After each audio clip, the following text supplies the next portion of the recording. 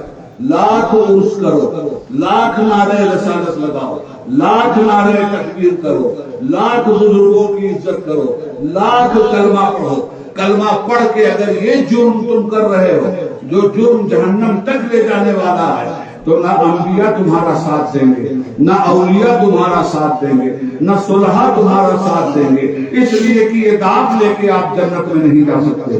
جنت پاکیزہ جگہ ہے جہاں داغ کے لیے کوئی گنجائش نہیں ہے۔ ہاں یہ کلمہ آپ کو جہنم میں آپ کا داغ دھلوا کر جنت کی چوکھٹ پہ ضرور پہنچا دے گا، مگر جب تک داغ نہیں دھلے گا، جب تک داغ نہیں جھوٹ کا چھوٹے گا، جب تک داغ نہیں ظلم کا چھوٹے گا، جب تک داغ نہیں تارک الصلاۃ کا چھوٹے گا، تب تک جنت کی خوشبو آپ کو نہیں ملے۔ یہی ساری باتیں سمجھانے کے لیے یہ تین اللہ کے ولی آپ کی چوٹی پہ لیٹے ہوئے عبید اللہ اعظمی کی زبان سے آپ کو یہ پیغام دے۔